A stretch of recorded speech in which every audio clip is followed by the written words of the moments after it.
Hello everyone, इस video में हम बात करने वाले हैं drug metabolism and drug excretion के बारे में। Drug metabolism is also called as bio transformation. Bio means living organism, transformation means एक फॉर्म का दूसरे फॉर्म में कन्वर्ट होना। Now if we combine the word bio transformation means एक form का दूसरे फॉर्म में कन्वर्ट होना लिविंग ऑर्गेनिजम्स के अंदर। Bio transformation is the process of biochemical alteration of the drugs in the body. Bio transformation एक ऐसा प्रोसेस है जिसमें ड्रग्स के केमिकल का अल्टरेशन होता है बॉडी के अंदर। The metabolism of a drug usually converts lipid soluble and unionised compounds into water soluble. Drug metabolism में जो लिपिड सॉल्युबल ड्रग्स होते हैं वो और अनआयोनाइज्ड कंपाउंड होते हैं वो वाटर सॉल्युबल में कन्वर्ट हो जाते हैं। The site of the metabolism, The most important organ of biotransformation is the liver। जो सबसे important organ है जिसमें ड्रग का मेटाबॉलिज्म होता है that is liver। Many drugs are also metabolized by kidney, lungs, blood and skin। बहुत सारे ऐसे भी ड्रग्स हैं जो कि किडनी, लंग्स, ब्लड और स्किन के अंदर मेटाबोलाइज होते हैं। रिजल्ट ऑफ बायो ट्रांसफॉर्मेशन, किसी भी ड्रग का मेटाबॉलिज्म होने के बाद उसका रिजल्ट क्या होगा। First one is inactivation of drug. If we take any drug, it is converted into inactive। Active drug का मेटाबॉलिज्म होने के बाद इनएक्टिव में कन्वर्ट हो जाएगा। Second one is some drug may be converted into active और more active metabolites. Active drug का metabolism होने के बाद एक्टिव ड्रग में कन्वर्ट होगा, यानी कि एक्टिव ड्रग जो है वो एक्टिव में ही रहेगा। Third one is an inactive drug which gets converted into an active form in the body। जो ड्रग लेने से पहले inactive थी वो ड्रग लेने के बाद यानी कि मेटाबॉलिज्म होने के बाद एक्टिव ड्रग में कन्वर्ट हो जाएगी। It is also called as prodrug. Prodrug means लेने से पहले वो ड्रग इनएक्टिव थी और लेने के बाद वो एक्टिव फॉर्म में कन्वर्ट हो जाएगी। Now the enzymes in bio transformation, कौन से ऐसे एंजाइम है जो कि मेटाबॉलिज्म में हेल्प करते हैं। There are two enzymes, microsomal enzymes and non-microsomal enzymes. Depending upon the location in the liver cell, these enzymes are given the name microsomal and non-microsomal enzyme. Microsomal enzymes located in the liver microsomes।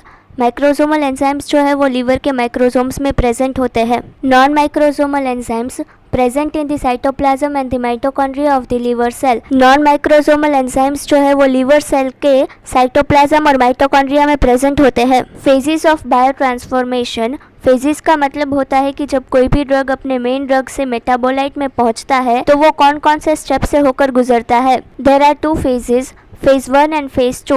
phase 1 is also called as non-synthetic reaction। It converts a drug to more polar metabolite by oxidation, reduction और hydrolysis। phase 1 में drug जो है वो more polar metabolite में convert होता है, यानी कि ज़्यादा वाटर soluble होता है और ये जो है वो तीन रिएक्शन की हेल्प से होता है, ऑक्सीडेशन, रिडक्शन या फिर hydrolysis. Oxidation means addition of oxygen और रिमूवल ऑफ हाइड्रोजन। ऑक्सीडेशन में या तो हम ऑक्सीजन को ऐड करते हैं या फिर हाइड्रोजन को रिमूव करते हैं। Reduction means removal of oxygen और एडिशन ऑफ हाइड्रोजन। रिडक्शन में हम ऑक्सीजन को रिमूव करते हैं या फिर हाइड्रोजन को ऐड करते हैं। Hydrolysis means splitting of drug in presence of water molecule. Water molecule के प्रेजेंस में ड्रग को स्प्लिट करते हैं, इसको हम हाइड्रोलाइसिस बोलते हैं। Phase 2 is also called as synthetic reaction or conjugation reaction, where water soluble substances present in the body combine with phase 1 metabolite to form a highly polar compound।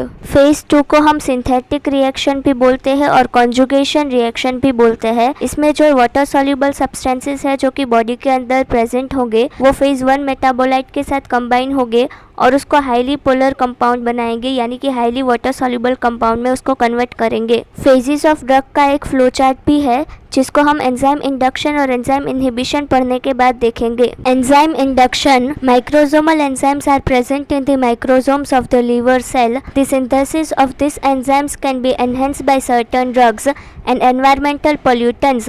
This is called enzyme induction। Microsomal enzymes जो है वो liver cell के microsomes में present होते हैं। कुछ ऐसे drugs और एनवायरमेंटल पोल्यूटेंट है जो कि इस एंजाइम को एनहेंस करेंगे सिंथेसिस होने के लिए, इसी को हम एंजाइम इंडक्शन बोलते हैं। Enzyme inhibition, an enzyme inhibitor is a molecule that binds to an enzyme and decreases the activity। Enzyme inhibitor जो है वो एंजाइम के साथ बाइंड करेगा और उसकी एक्टिविटी को डिक्रीज करेगा। फॉर एग्जांपल सिमेटिडिन, सिमेटिडिन जो है वो एंजाइम के साथ बाइंड करके एंजाइम की जो एक्टिविटी है उसको डिक्रीज करेगा। ये फेजेस ऑफ बायो ट्रांसफॉर्मेशन का फ्लो चार्ट है।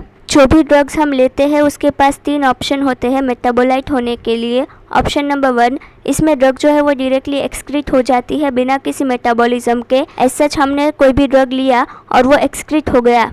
ऑप्शन 2 इज़ ड्रग जो है वो फेज़ 1 में चला जाता है और मेटाबॉलिज्म होने के बाद मेटाबोलाइट में कन्वर्ट हो जाता है और उसके बाद एक्सक्रीट हो जाता है। ऑप्शन 3 इज़ ड्रग जो है वो फेज़ 2 में चला जाए और मेटाबॉलिज्म होने के बाद मेटाबोलाइट में कन्वर्ट होने के बाद एक्सक्रीट हो जाए। इसमें एक और ऑप्शन बचता है कि अगर फेज़ 1 में ड्रग मेटाबॉलिज्म होने के बाद मेटाबोलाइट में कन्वर्ट हो जाने के बाद अगर ज़्यादा वाटर सॉल्युबल में कन्वर्ट नहीं हुआ है तो वो जो ड्रग है वो फेज़ 2 में चला जाएगा, उसके बाद मेटाबोलाइट होगा और उसके बाद एक्सक्रीट होगा। Drug excretion, drugs are excreted from the body after being converted to water soluble metabolites while some are directly eliminated without metabolism। Drug जो है वो एक्सक्रीट तब होगा जब वो वाटर soluble मेटाबोलाइट में कन्वर्ट हो गया होगा और कुछ ड्रग ऐसे भी है जो डायरेक्टली एक्सक्रीट हो जाएंगे without metabolism. The major organs of excretion are the kidneys, intestine and lungs। Routes of excretion, routes of excretion is divided into 4: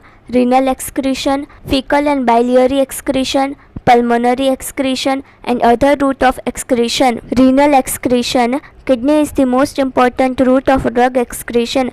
kidney जो है वो मोस्ट इम्पॉर्टेंट रूट है ड्रग एक्सक्रीशन के लिए। The 3 processes involved in elimination of drug through kidney are glomerular filtration, active tubule secretion and passive tubular reabsorption। 3 processes जो कि kidney में present होती है जो कि ड्रग एलिमिनेशन में इन्वॉल्व रहती है, they are glomerular filtration, active tubule secretion and passive tubular reabsorption. Glomerular filtration, the rate of filtration through glomerulus depends on the glomerular filtration rate, concentration of free drug in the plasma and its molecular weight। Glomerular filtration का rate depend करेगा glomerular filtration rate पर, कितना free drug का concentration है plasma में और drug का molecular weight क्या है इस पर। Ionized drugs of low molecular weight are easily filtrated through the glomerular membrane. जो आयोनाइज्ड ड्रग होंगे जिसका मॉलिक्यूलर वेट कम होगा वो इजीली फिल्ट्रेट हो जाएंगे ग्लोमेरुलर मेम्ब्रेन में। Active tubular secretion, cells of the proximal tubules actively secrete acids and bases. Proximal tubules के जो सेल्स है वो एक्टिवली सेक्रेट करेंगे एसिड और बेस को। Passive tubular reabsorption, passive diffusion of a drug molecule can occur in either direction in the renal tubules depending on the drug concentration, lipid solubility and pH। renal tubules में drug का passive diffusion either direction में हो सकता है और वो depend रहेगा drug के कॉन्सेंट्रेशन पर, लिपिड सॉल्युबिलिटी पर और pH पर। Highly lipid soluble drugs are largely absorbed and their excretion is slow।